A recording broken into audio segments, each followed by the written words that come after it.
स्थानक योजनेअंतर्गत देशभरातील रेल्वे स्थानकांचा कायापालट केला जातोय। यात देशभरातील 1275 रेल्वे स्थानकांचा समावेश असून राज्यातील 128 रेल्वे स्थानकांचा समावेश आहे। दीर्घकालीन दृष्टिकोन डोळ्यासमोर ठेवून या योजनेद्वारे स्थानकांचं रूपडं पालटलं जाणार आहे। या योजनेतील रेल्वे स्थानकांच्या यादीत मध्य रेल्वे मार्गावरील मेन लाईनच्या दादर, हार्बर रेल्वे मार्गावरील पनवेल आणि पश्चिम रेल्वे मार्गावरील कांदिवली आणि दहिसर या 4 रेल्वे स्थानकांचा समावेश आहे। त्यानुसार या 4 रेल्वे स्थानकांचा कायापालट होणार आहे। तर याच कामामध्ये रेल्वे स्थानकात कोणती कामं केली जाणार आहेत तर रेल्वे स्थानकांचा परिसर हा चकाचक केला जाणार आहे।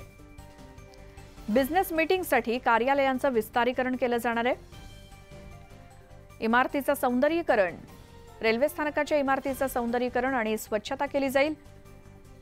स्टेशनवरती लिफ्ट आणि सरकते जिने बसवले जाणार आहेत। दिव्यांगांसाठी खास करून विविध सेवा उपलब्ध करून दिल्या जाणार आहेत। या स्टेशन्सवरती प्रवाशांना माहिती मिळावी यासाठी अत्याधुनिक प्रणालीचा वापर करून काही तंत्र विकसित केली जातील। या स्टेशन्सवरती शाश्वत आणि पर्यावरणाशी समतोल साधणारा विकास या स्टेशनमध्ये केला जाईल।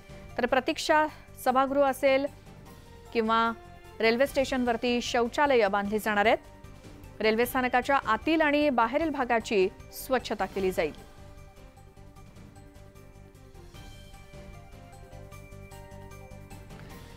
तर कोणकोणत्या स्थानकांचा कायापालट होणार आहे तर marine lines, Charni road, Mumbai central, Grant road, त्याचसोबत लोअर परेल, माटुंगा, प्रभादेवी, अंधेरी,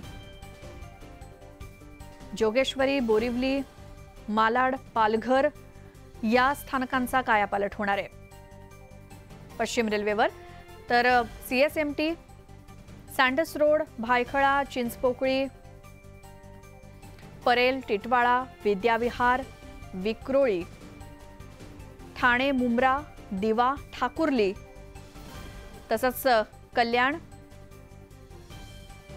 कांजूरमार्ग, लोणावळा आणि शहाड ही सेंट्रल रेल्वेवरची। तर Vandre terminal, Wadala road, LTT, Kurla, Belapur ही हार्बर लाईनवरची काही स्टेशन्स आहेत।